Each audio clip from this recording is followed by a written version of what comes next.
Muguluma Gerald, a graduate in education. I hold a master's degree in education management and planning. I did my education at Makerere University, after which I joined the Namilyango College as a teacher for 10 years, 81 to 91. Then was promoted to deputy. In 2002, I came back to Namilyango College as the head teacher. My stay in Namilyango as a teacher was a bit challenging. That time, basically, if you remember the history of Uganda, we were at war. We had some guerrillas in the bush, and the security was not guaranteed during the early 80s until when this current government took over in 1986. So it's interesting. We later on learned that some of our boys used to escape and gun train with the guerrillas. And indeed, some came back with full honors after the war. We were surprised and we asked them how they managed to do that while at school. They told us that somebody used to come in to train boys in football, in boxing. And this same gentleman was giving them some other extra skills, I think, at that time.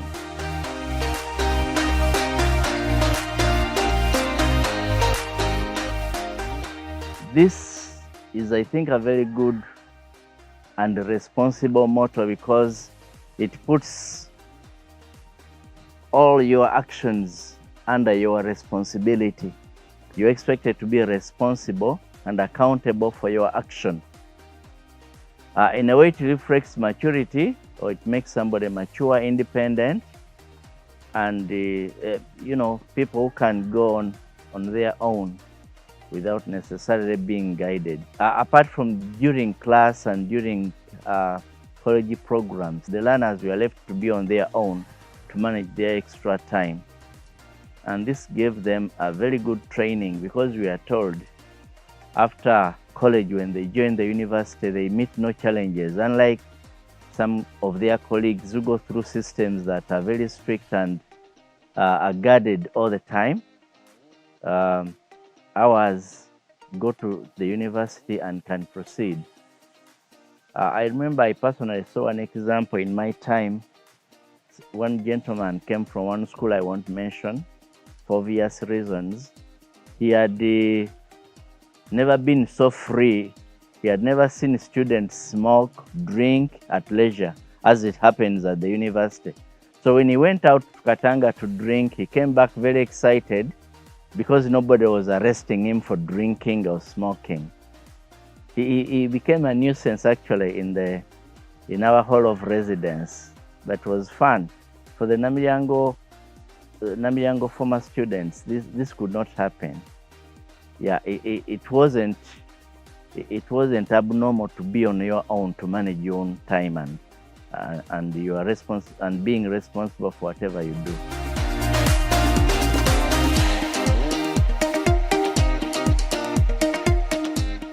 Namilyango admits students on merit, and someone may qualify to join the college but may not have the financial means to sustain himself at the college.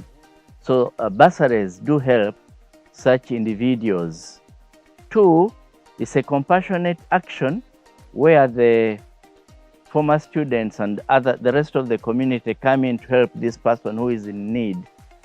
I remember personally, I helped one gentleman who is now with his Kampala City Council. This gentleman had no fees. He had passed his PLE very well from Namilyango Junior Boys. So he was introduced to me by the deputy of Namilyango Junior Boys, Mr Chen, and told me this gentleman is very bright but cannot afford college, although he had put his first choice at the college. So we allowed this young man to proceed with his education at the college without paying, but not to take us for granted. We gave him a chance to work at the farm. So during holidays, we could work at the farm, and that little money would be used as his pocket money. So he completed college from senior 1 to senior 6, joined the university, and is now very comfortably employed by Kampala State Council.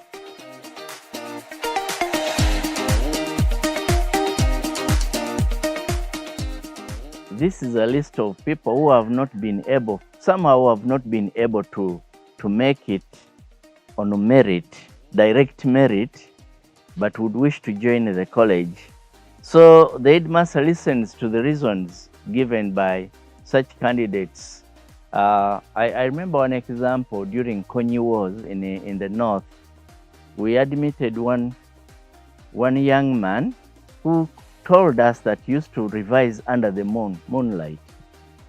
Yeah? Some of you may just imagine electricity is everywhere. It's not. So you imagine somebody gets a 7, has been revising using moonlight, and indeed this boy never let us down. He did very well because now he had everything, you know. He actually, during his admission process, he told us, you give me the water, give me the light, give me the food. I must succeed, and indeed succeed he did. Yes. So compassionate helps such individuals who somehow were not able to make it or get the pass mark as determined by the Minister of Education, but have the capacity and the potential to do very well. So it's a window for such cases. Of course, there are also, you are talking about compassionate cases, but we also have some special cases. Namilyango College, being a government-aided school, gets some special cases as determined by either the foundation body or the government in power. Yeah, they will say, can you please admit so and so, without giving you a reason.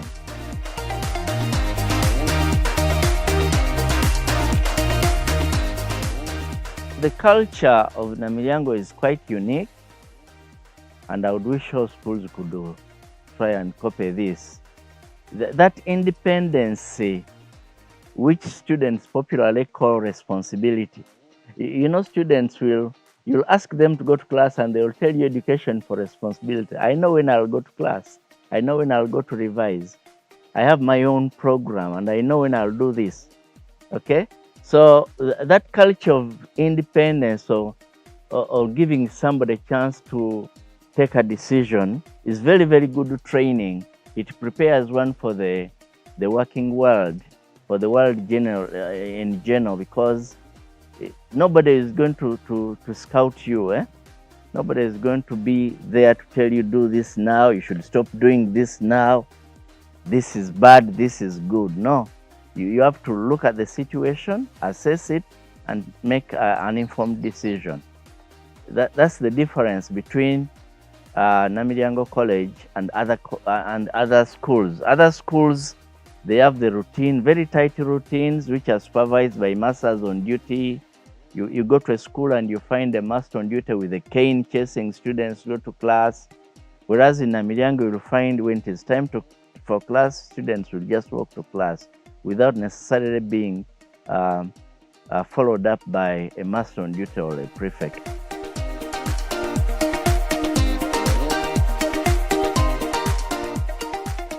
When you look at the college, I think it has facilities for all the sporting that takes place in Uganda that you can think of. Because of the availability of the sports facilities, students are exposed, or they are free to choose what sport they like to engage in. I don't know why from time to time there's a popular sport. Like when I had just gone to Namilyango as a teacher, boxing was a very popular sport, and everybody would wish to be a part of the boxing team, you know. Then came football when we had the Mike Mutebi, former coach of State Council. There was a Kamara, I think is in the States. Football was very, very popular, and the college was doing very, very well. And I remember whenever we had to play with the schools like SMAC or Old Kampala, the whole of SETA would come to witness. You know, it was really something. And by the time I went back as a head teacher, rugby was now the in thing. And I can assure you, most guys who play at the national level are old boys of Namilyango College. So I really left without finding out what determines why the boys at that point in time wish to have that as the most popular sport. Yeah, otherwise the facilities are there. Of course, boxing was suspended for some reason, and the boxing ring was transformed into a hall. When you go to football, there are more than 3 pitches. Rugby, very popular, with a standard pitch.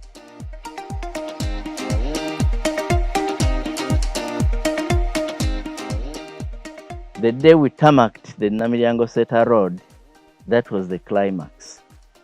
To the students, we had that old Concorde, the old bus, first called it Concorde, when it was still very popular. When it became old, they called it Titanic, named it Titanic. Now we bought a new bus. I had never seen students. It was brought in during sports day, and the sports had to come to a standstill as the bus was driven in. The students were so happy, so happy to see a new bus. And of course, the other moments, there was a time we scored, several times actually. When we scored, we topped the O level with 100% first grades. Again, everybody was very happy. Yeah, those are moments that I can never forget.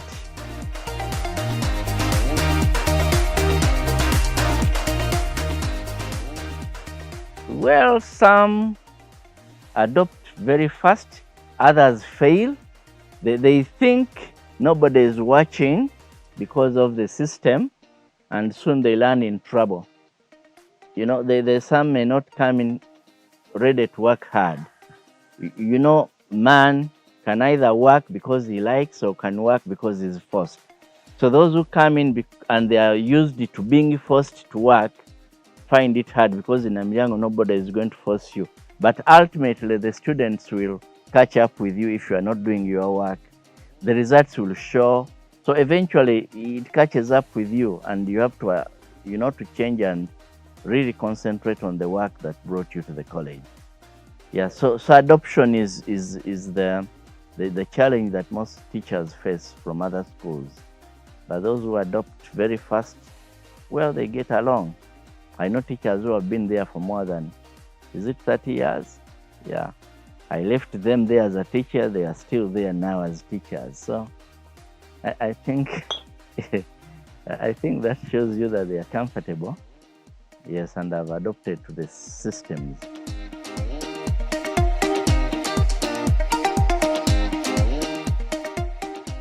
I was given some contract job by the ministry to work in the SESMAT program.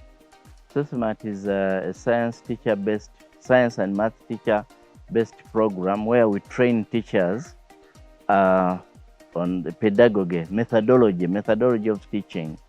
So we have we look at what teachers are doing in the field, see gaps, identify the gaps, bring them to Kololo, our headquarters, train them.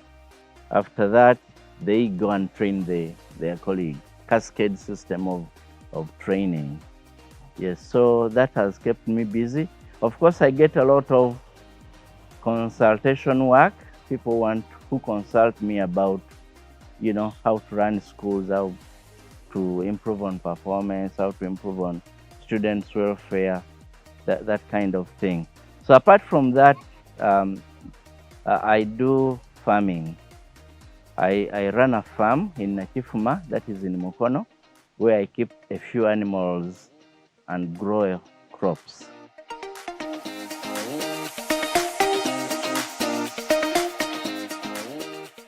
Officially, you can invite me, but I think I can drop in if I'm informed of the program. I'm aware of the program, and actually it's one thing fellow colleagues, fellow head teachers have been asking me about how Namilyango has done it, because I think Namilyango College has the most organized alumni association. Some schools have still go for meetings. Other schools have now started their own leagues after, of course, seeing Namilyango. So it's one way of keeping all the students together, and I think it's going to help a lot those who adopt that system in their schools, if they can bring the old students, because the old students did quite a lot of things for the college during my time, and I'm sure this has continued. So bringing them together, I think, is a very brilliant idea. And these are ideas that were brought up when I was still the head teacher, under, I think, the presidentship of Chaka. Mr. Chaka had very many wonderful ideas that have helped the college to maintain a very vibrant old boys association. Yes.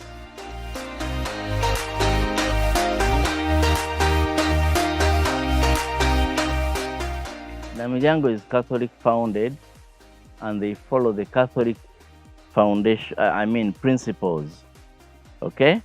But at the same time, it is all embracing. When it comes to the students and the admissions, religion is not looked at as a requirement. It's like I told you, it is meritocratic system of admission. So you qualify, whether you're a Muslim, born again, name it, you'll be admitted to the college. And while there, you'll be expected, of course, to follow the foundation in religion. The all-embracing principle, I think, has helped to bring a brotherhood. People live together without necessarily looking at one whose tribe or one whose religion, which is very good training.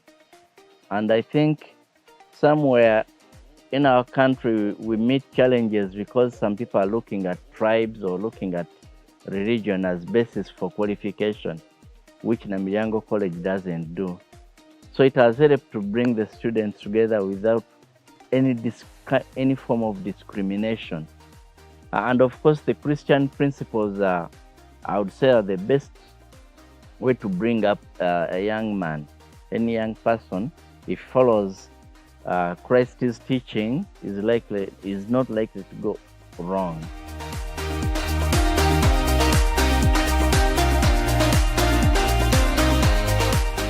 Just like I said, among the activities that keep the association going, the league, the Ngo League, I think, is top on the list, since most people enjoy sports. And once you go through Namilyango College, you must be a lover of sports.